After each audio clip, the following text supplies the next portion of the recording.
Hi friends, मु अवनी प्रधान मु आपण मानक स्वागत करछि मा जोगमय अवनी प्रधान यूट्यूब चैनल को। ताले आज आसंतु जानिबा बेल बेल गछर बा बेल फलर आयुर्वेदिक गुण, पेट संबंधी रोग उपर तार आयुर्वेदिक गुण सब कोन अछि, झाड़ा संबंधी बा पेट संबंधी रोग उपर तार आयुर्वेदिक गुण सब कौन अच्छी से विषय जानिबा। किंतु ए सब मु कहबा पूर्व मु आपण मानक एठी कहि रखुछि, जदि आपण माने एपर्यंत हम चैनल को सब्सक्राइब करनांती ताले तळे थिबा लाल बटन को दबाई आम चैनल को सब्सक्राइब करंतु एवं तापर घंटा ऑप्शन को दबाई दियंतु एवं तत्सहित जदि वीडियो पसंद आस्ते लाइक करंतु एवं कमेंट्स मध्ये करंतु। आपनकर कमेंट्स र उत्तर हम रिप्लाई माध्यम दबा पे निश्चित भाव चेष्टा करिबो एवं तत्सहित जदि शेयर मध्ये करना ताले शेयर मध्ये कर दियंतु, कारण आपनकर गोटे शेयर अन्य कार जीवन निश्चित भाव उपकार आनि दबो। तो शेयर करिको जयमा भूलिबेनी।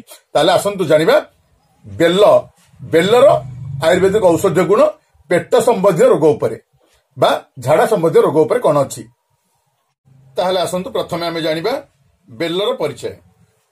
बेल को ओडिया रे बेल, हिंदी रे बेल, बिल्ली, बंगला रे बिल्लो, मराठी रे बेल, पंजाबी रे बिल, गुजराती बिल्ली, तेलुगु मालुरामु, संस्कृत शिवद्रुम, सत्यफल, महाफल, बिल्लो, सांडिल्य, सदाफल कहि थांती।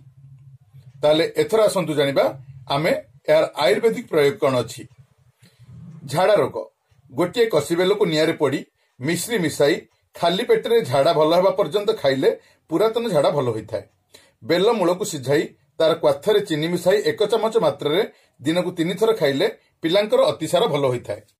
कसी बेलफल मज्जा चिकण करी बाटी सेथिरे सम परिमाण खाइबा तेल मिसाई घिओ बा दही सहित नियमित सेवन कले अतिसार रोग भल होइथाय। बेल फल मज्जा को 10 ग्राम, खैर 4 ग्राम, डालिम फल छेली 4 ग्राम एकत्र चूर्ण करी नियमित 2 रु 4 ग्राम मात्रा सेवन कले अमाशय तथा पुरातन अतिसार रोग भल होइथाय। बेलचर 45 ग्राम, मुथामूल 15 ग्राम को सिझाई क्वाथ प्रस्तुत करी नियमित 60 मिली मात्रा भोजन पूर्व 2-3 थर सेवन कले अतिसार और बमन भल होइथाय।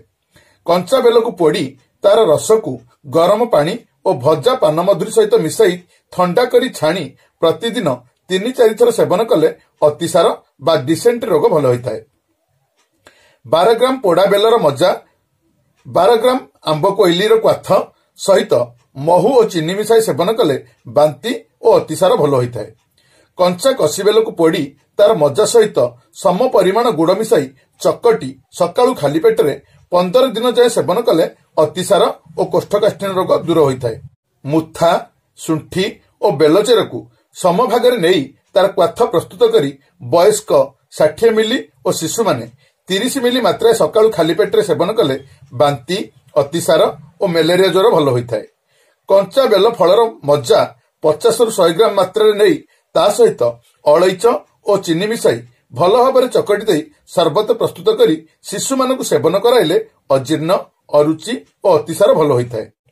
असाध्य झाड़ा बा नाल रक्त झाड़ा, बेलासुंठा चूर्ण 4 रु 6 ग्राम नहीं महुरे भल भाव खली चाटी चाटी खाइले अजीर्ण, अग्निमांद्य, पेट फंपा, असाध्य झाड़ा, नाल रक्त झाड़ा और जाबतीय पेट रोग मान भल होइथाय। रक्त झाड़ा 4 रु 6 ग्राम बेलसुंठा चूर्ण नहीं पाए पानी रे सिधा करी सेथिरे 1 चमच महू मिसाई सेवन कले अतिसार, रक्त पोखरी, ग्रहण आदि रोग भल होइथाय। डायरिया जायफल, जीरा और बेलमजार चूर्ण सम परिमाण नहीं 3 रु 6 ग्राम मात्रा 14 रु 28 मिली चूर्ण पानी सहित प्रत्यह 2 बेला सेवन कले डायरिया रोग भल होइथाय।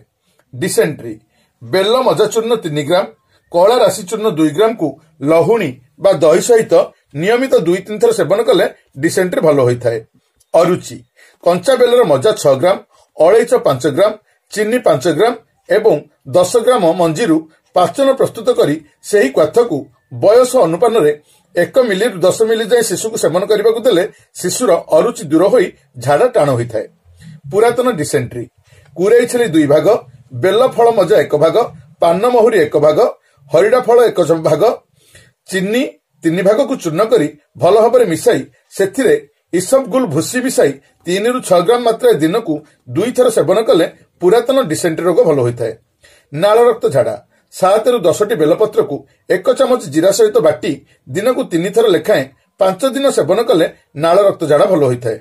ପିଲାଙ୍କୁ 1 ଚାମଚ ମାତ୍ରାରେ ଦିନକୁ 3 ଥର ଦେବ। ନତୁବା ବେଲସୁଣ୍ଠା ଚୂର୍ଣ୍ଣ 1 ଚାମଚ ଲେଖାଏଁ ଚହ୍ଲା ସହିତ ଗୋଳି ଦିନକୁ 3 ଥର ଲେଖାଏଁ 5 ଦିନ ପର୍ଯ୍ୟନ୍ତ ସେବନ କରିବ। ପେଟ ମରା ନିୟମିତ ବେଲ ପୋଡ଼ି ଶସକୁ ସର୍ବତ କରି ତା ସହିତ ଗୁଡ଼ ଓ ଗୋଲମରିଚ ଚୂର୍ଣ୍ଣ ମିଶାଇ ସେବନ କଲେ ଉପକାର ମିଳିଥାଏ। ପେଟ ମୋଡ଼ା ବେଲକୁ ପୋଡ଼ି ଉଷୁମ ପାଣିରେ ଗୋଳି ଦିନକୁ 3 ଥର ସେବନ କଲେ ପେଟ ମୋଡ଼ା ଭଲ ହୋଇଥାଏ। କୋଷ୍ଠକାଠିନ୍ୟ କଅଁଳ ବେଲପତ୍ର 10 ଗ୍ରାମ ସାନ୍ଧବ ଲବଣ ସହିତ ଚୋବାଇ ଖାଇ ଥଣ୍ଡା ପାଣି ପିଇଲେ ମନ୍ଦାଗ୍ନି, କୋଷ୍ଠକାଠିନ୍ୟ, ଅମ୍ଳ ହାକୁଟି ଭଲ ହୋଇଥାଏ। ପୁରାତନ କୋଷ୍ଠକାଠିନ୍ୟ ବେଲପତ୍ର ଷୋରସ 10 ରୁ 20 ମିଲି ମାତ୍ରାରେ ଗୋଲମରିଚ ଚୂର୍ଣ୍ଣ ସହିତ ନିୟମିତ 1 ମାସ ସେବନ କଲେ ପୁରାତନ କୋଷ୍ଠକାଠିନ୍ୟ ଭଲ ହୋଇଥାଏ। ପେଟ ଦରଜ ବେଲପତ୍ର ଷୋରସ ସହିତ 10ଟି ଗୋଲମରିଚ 10 ଗ୍ରାମ ମିଶ୍ରି ବାଟି ଦିନକୁ 2-3 ଥର ସେବନ କଲେ ପେଟ ଦରଜ ଓ ବ୍ୟଥା 2 ଦିନରେ ଭଲ ହୁଏ। ପେଟ ଫମ୍ପା ସକାଳୁ ଖାଲି ପେଟରେ 4-5ଟି ବେଲପତ୍ର ଚୋବାଇ ଖାଇଲେ ପେଟର ଯାବତୀୟ ଦୋଷ ଦୂର ହୋଇଥାଏ।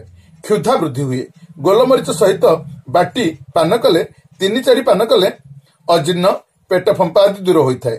ବେଲପତ୍ର ଷୋରସ ସହିତ ଘୋଳ ଦହି ମିଶାଇ ପାନ କଲେ ଅରୁଚି ଦୂର ହୋଇ ଭଲ ଭୋକ କରେ। फ्रेंड्स आपण माने तो आज जानिले बेलर आयुर्वेदिक गुण जहाँकि पेट समस्या उपरे बा पेट रोग संबंधी उपरे बा झाड़ रोग संबंधी उपरे थिला से सब विषय सुनिले। जदि भिडियोटी आपनकर पसंद होइथाय निश्चित भाबरे लाइक करिवे आमे एवं कमेंट्स मध्य करिवे। आमे कमेंट्स रो उत्तर रिप्लाई मध्य दवा ପାଇଁ चेष्टा करिवे एवं तत् सहित जदि आम चैनल को सब्सक्राइब करना ताले तळे थिबा लाल बटन एवं साइड रे थिबा घंटे ऑप्शन को दबाई आम चैनल को सब्सक्राइब करने तो एवं तत् सहित जदि शेयर करना ताहले शेयर मध्य करंतु कारण आपनकर गोटे शेयर अन्य कार जीवन निश्चित भाव उपकार आनिदब तेणु शेयर करने जमा भूलिबेनी। ताले आउ गोटे वीडियो आने पर्यंत मु रहउछि आपण मानकर चिर परिचित अबनी प्रधान। नमस्कार।